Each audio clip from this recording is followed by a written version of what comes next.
Two homegrowns made big impacts this past week. Should we give them more minutes? We get all that and more coming up.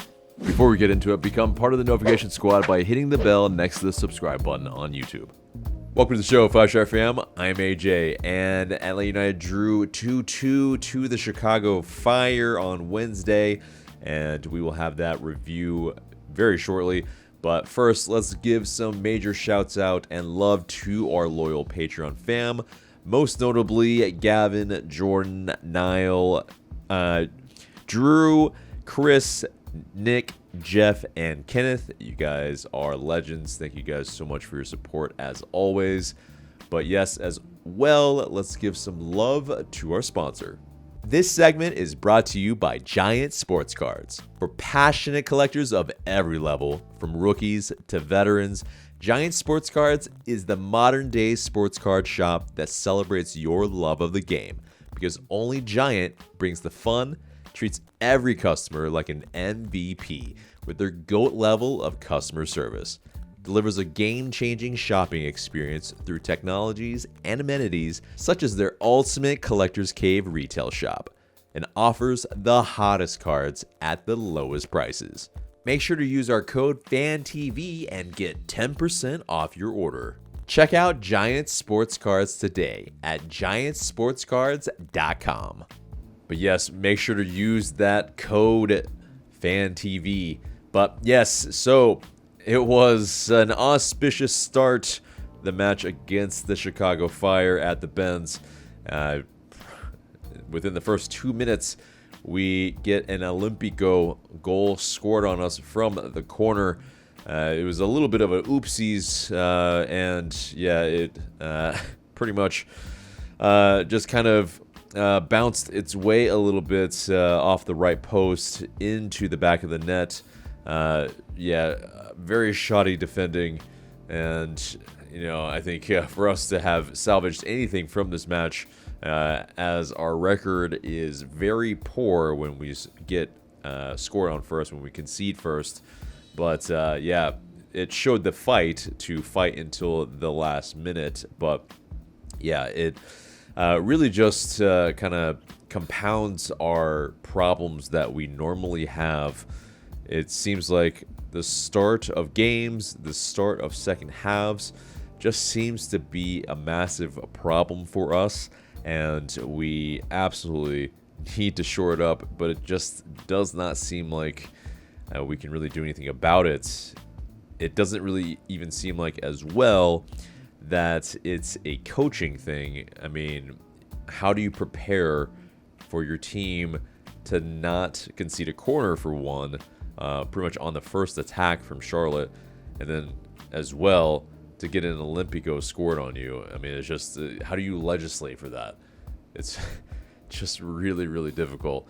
But either way, Atl Utd did try to get back into the match. It was not where heads went down immediately, although the atmosphere in the stadium, all 38,000 plus, it was actually still going, because I mean it was just so early.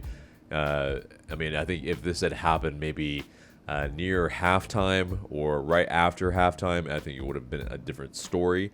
But at least for I think the first 15 minutes or so, it was still lively.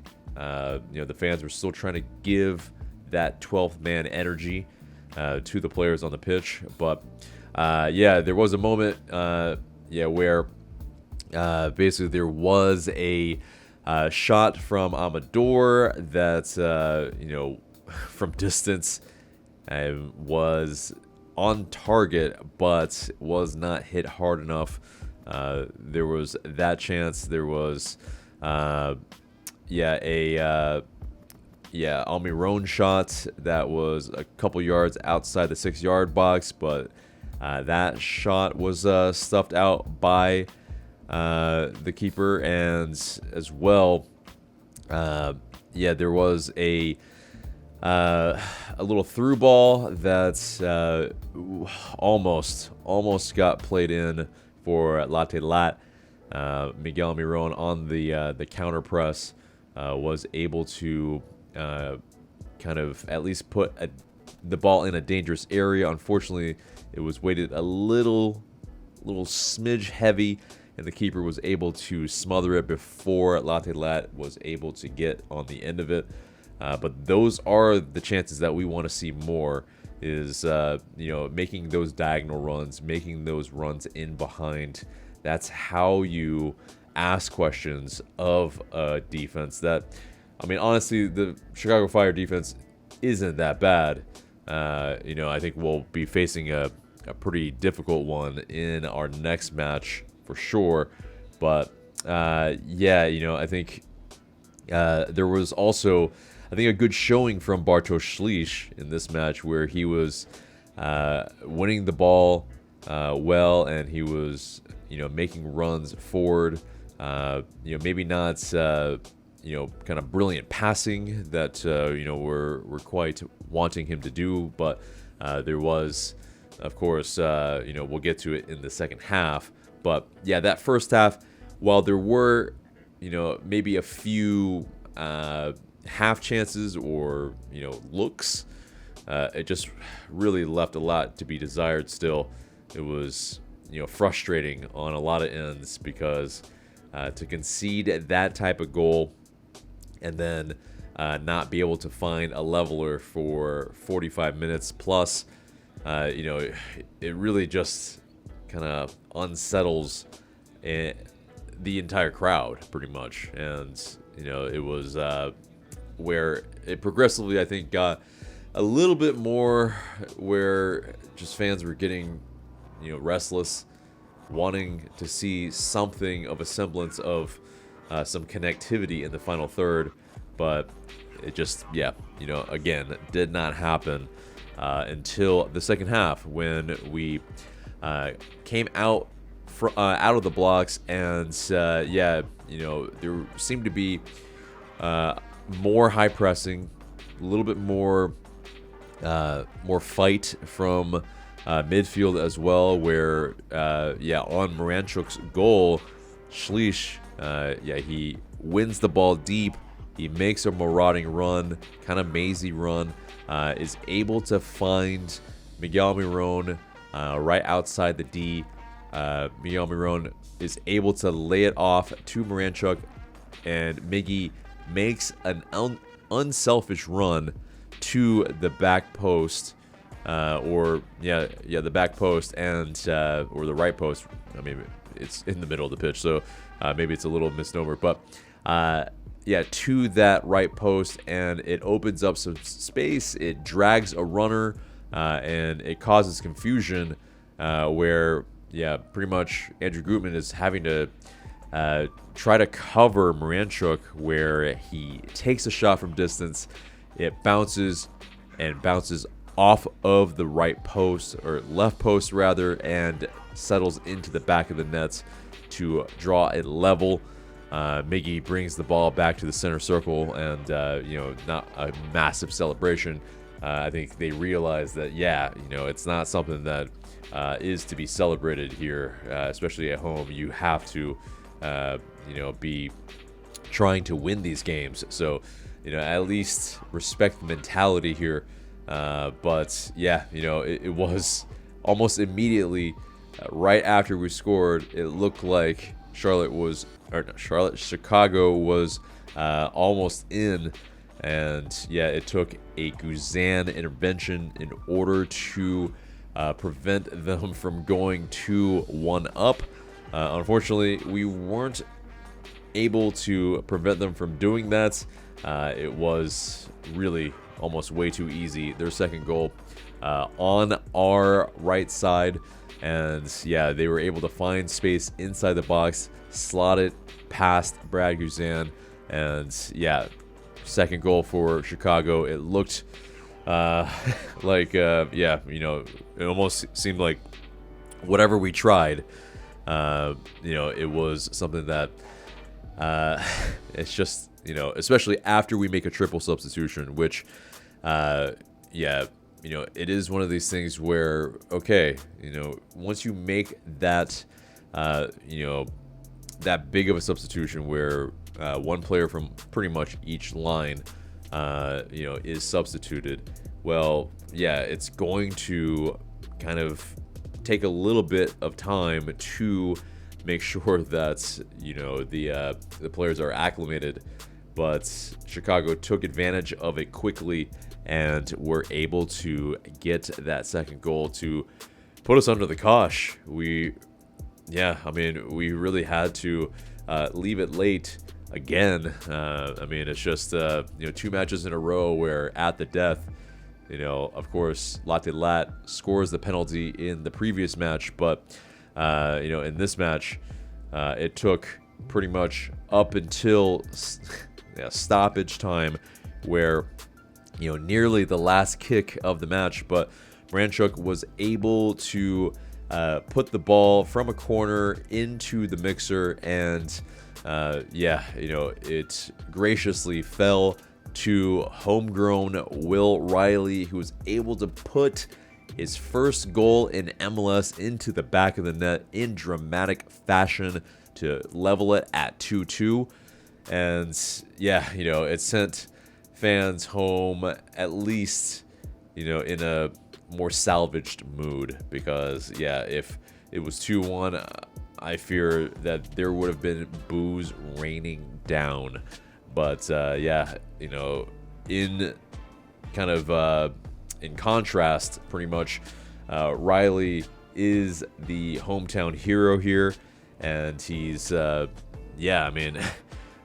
a very instinctive in the box finish, a stab with his left foot, and it's celebrations ensue, and there was pretty much that I believe the last minute we just had to hang on and try to make sure that there wasn't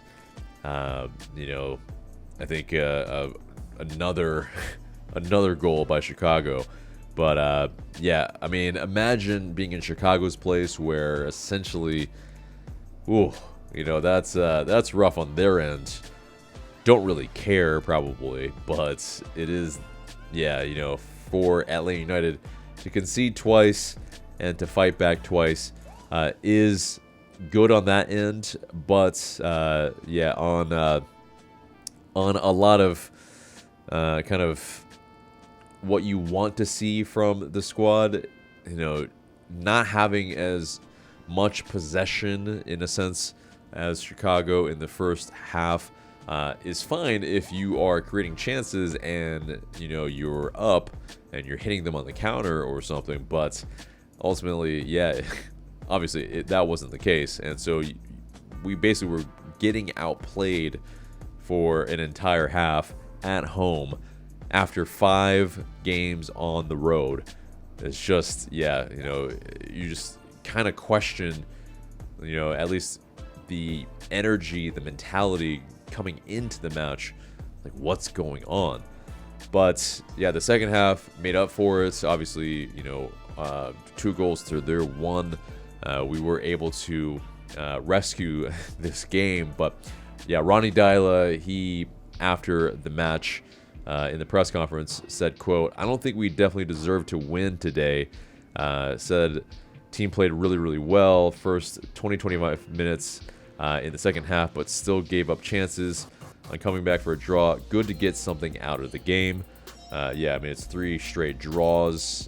So, it's better than nothing for sure. We're still within mathematical distance of making the playoffs, possibly, if we can somehow make a run.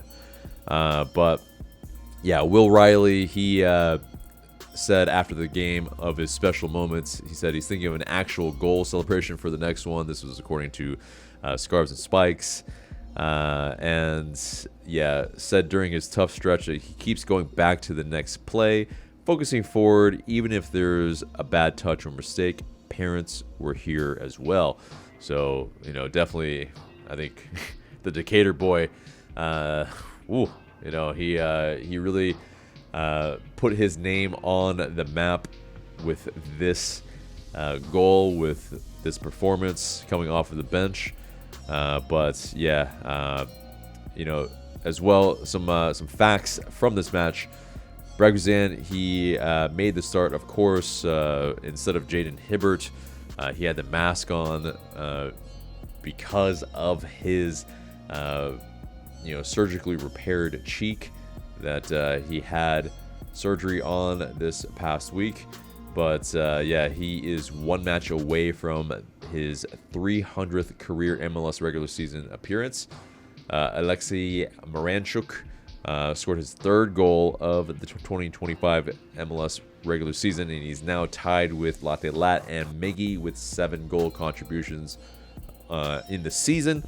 And Miggy assisted Miranchuk's goal and became tied for the third most all-time assists at Atl United with Thiago Mata at 34. But so that pretty much wraps up the match review.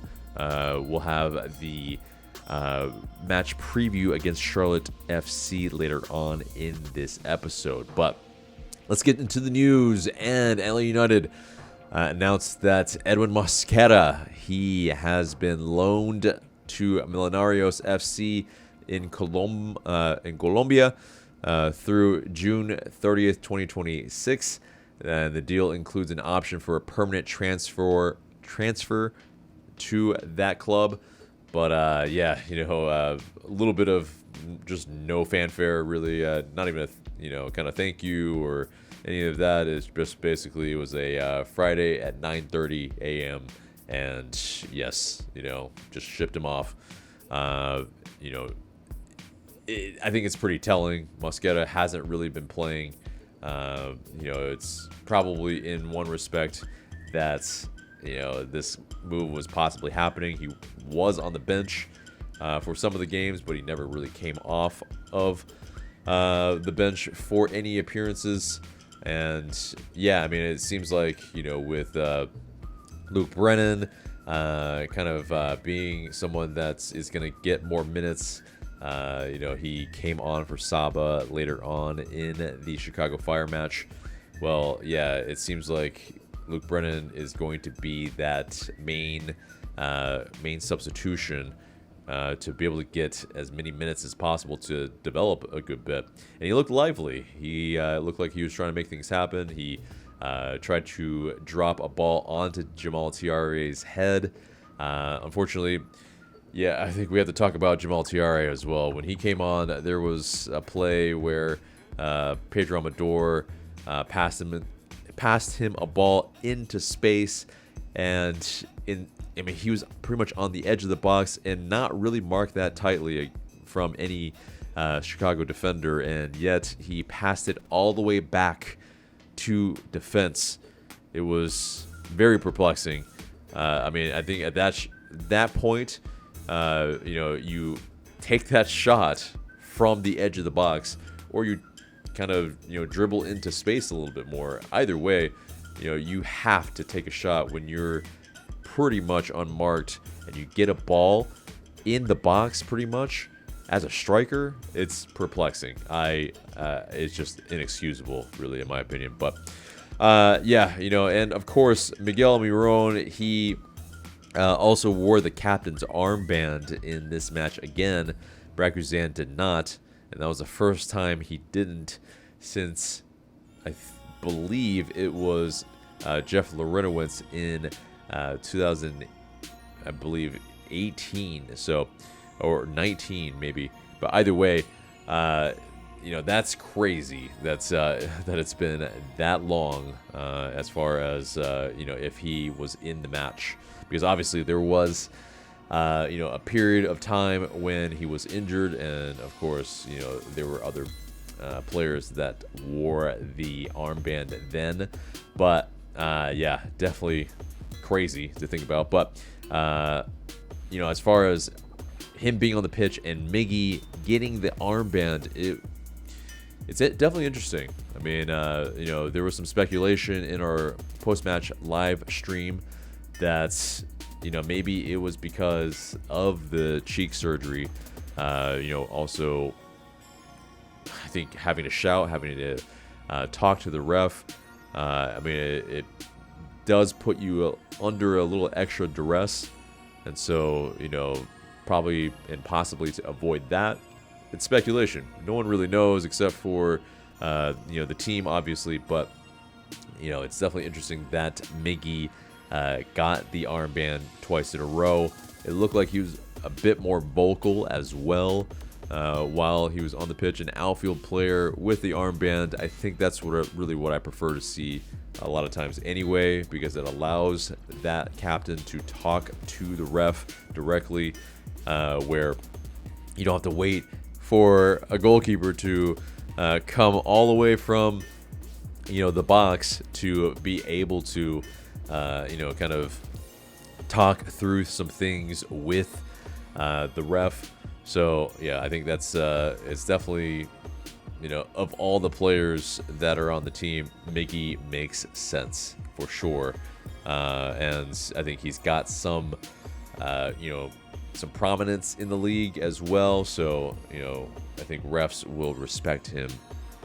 But the thing is as well, he posted on Thursday, or was it Thursday? No, it was I believe Sunday or Monday, after he had donned the captain's armband. On Instagram, he said, "Truly grateful and proud to represent this amazing club. It was an honor to wear the captain's armband. We know we're not yet where we want to be or where our fans deserve us to be, but with hard work, commitment, and unity, we'll bring this institution back to where it belongs." So yeah, definitely good to hear. He really feels the kind of, I guess, the weight of the badge, the armband as well. And yeah, hopefully he can maybe be the captain moving forward if we are to keep Miggy on the side. But that obviously will mean that players have to produce and all that. But speaking of players that produced, well, Will Riley, of course, scored the game-tying goal pretty much at the death. And, well, a familiar face on this channel, at least from the early days, Jessica Charman. She was one of the people on one of our fan cams very, very early. She was commentating on the MLS Pass on Apple TV for this match, and she's come a long way. We're very, very proud of her, and she's done obviously some videos with us, and it's just great to see her trajectory. But she tweeted this out, where it's just, these are just such small circles, but she mentioned that Will Riley volunteered with me at Soccer in the Streets for his high school internship. Now he's scoring stoppage time equalizers in MLS. This was one special moment for a great kid to commentate. I mean, it's just, really, really amazing stuff. And you love to see that for sure.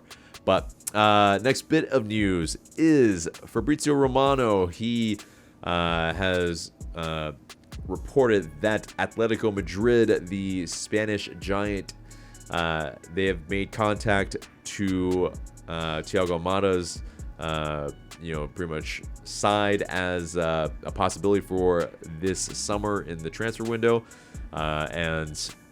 Benfica were also interested in Almada.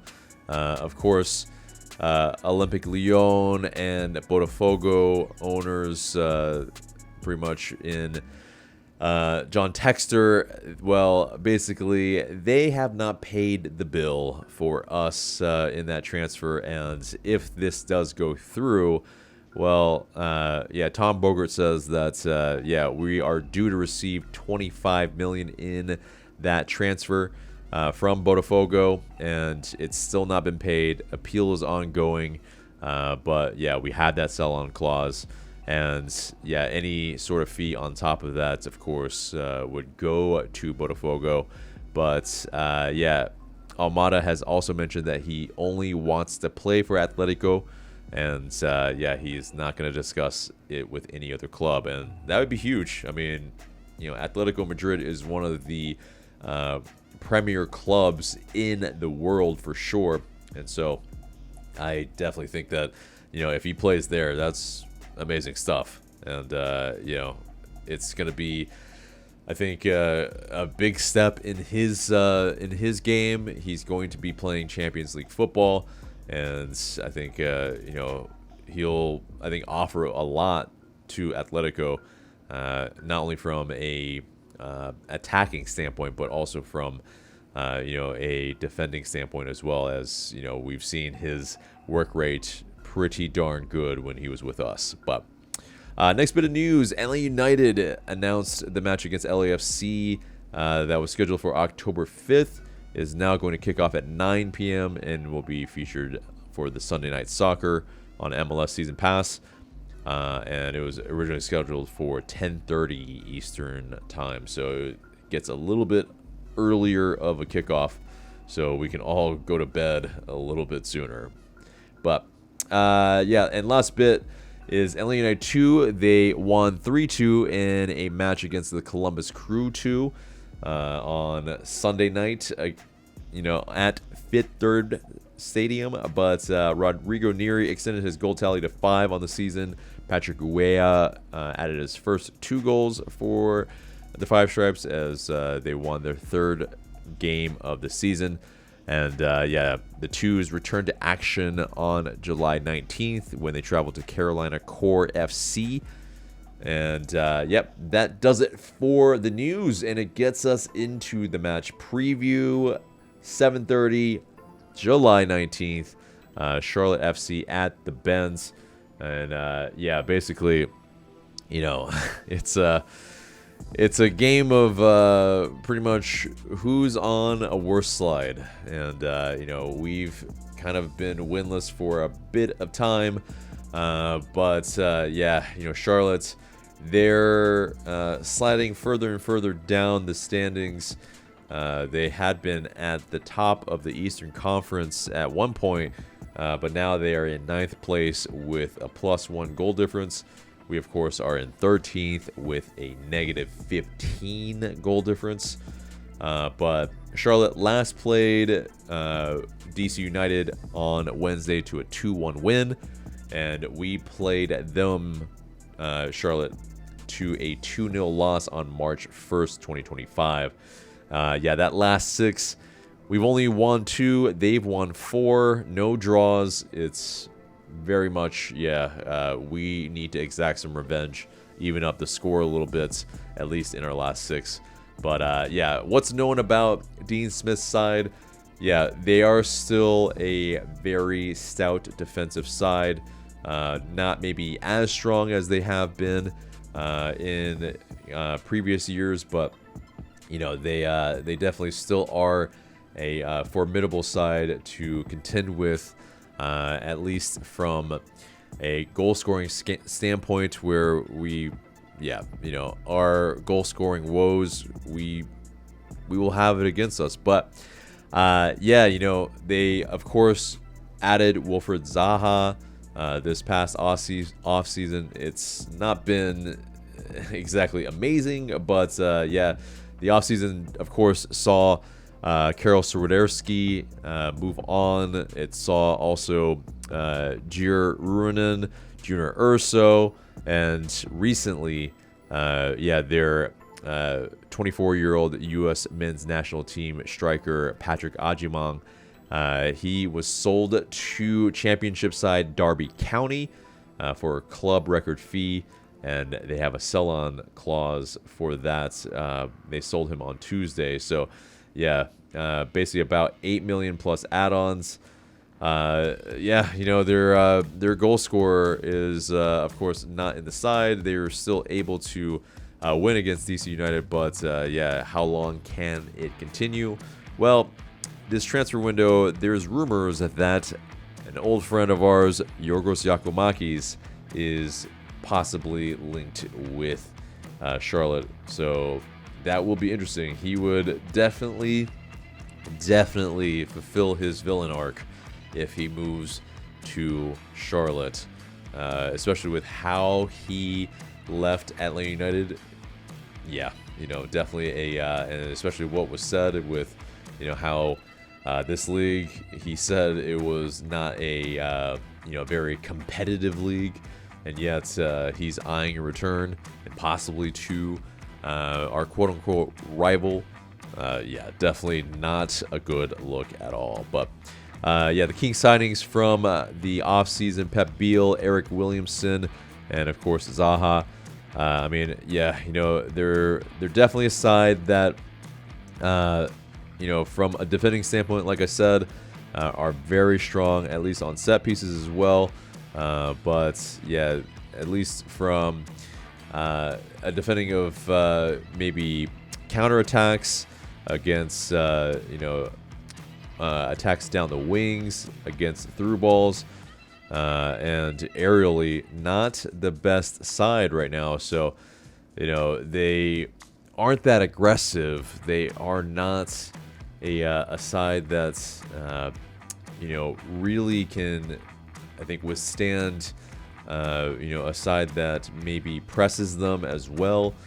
They kind of create their own problems a little bit, and I think that's really where we can really, I think, kind of get at them. But they are good on the counter. Obviously, with Zaha, they're very, very dangerous. But yeah, the pundits had them kind of pretty much a little bit better where than they really are at the moment. They had them as high as second in the Eastern Conference and as low as 8th. But yeah, larger part, they are underperforming, and now they've sold their star striker. It's definitely very, very interesting. But, yeah, as far as some match facts, there have been over 2.5 goals scored in 11 of Charlotte FC's last 13 games. So there will be goals, whether it be from their opponent or them. But yeah, also Atlanta United, like I mentioned, drew our last 3 matches, and Charlotte have scored at least 2 goals in their last 4 matches. So it seems like it could be a goal fest. Whether that actually will be the case or not, obviously we will see. But yeah, the odds according to Bet365, a home win at 46.5%, a draw at 33.3%, and a away win at 27.8%. So we have the majority odds of possibly winning this match. But let's get into the unavailable players. Josh Cohen, obviously, probably still out. Jaden Hibbert will probably be the understudy. Stian Gregerson, Derek Williams also out, and of course Jay Fortune out for the season. So let's get into our predicted starting 11. It doesn't seem like anybody else was injured this past match, so we'll go on that assumption. Of course, that could be subject to change, but yeah, Braguzan seems like he'll make his 300th appearance in MLS between the sticks. It seems like it might not be, at least in my mind, a side that's going to change too much to this next match.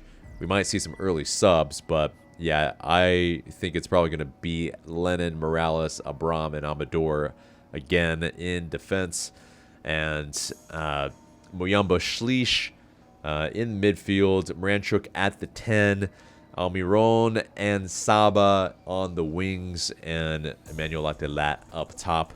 I think that's why we saw some earlier subs, at least for Dyla anyway, in the 71st minute. So definitely something that I think was in mind with the double match week. But even then, I think we've had a good bit of time, between matches anyway.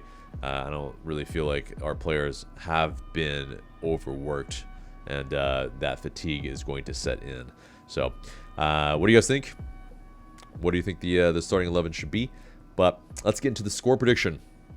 So, I think it's going to be a 2-1 win for Atl United. We get the monkey finally off of our back, and a win at home after quite some time of not being able to do it. We definitely need that revenge against Charlotte. I think we can. We just have to make sure that we're clinical and that we score first. That's really kind of almost always the thing, is can we score first? And can we keep enough goals out of the back of the net? It's a great question. I'm not sure that it often can be, but I think we can do it. And yeah, hopefully it does actually happen. But guys, let us know what you think in the comments below. It's pretty much the entire episode except for the question of the day. And the question of the day is, should Atlanta United play the Homegrowns more, because they have provided that spark. Jaden Herbert in the last match, of course, with Brennan, with Riley scoring the equalizer in stoppage time. Yeah, should we kind of punt the season and develop the kids? What do you guys think? Let us know in those comments below.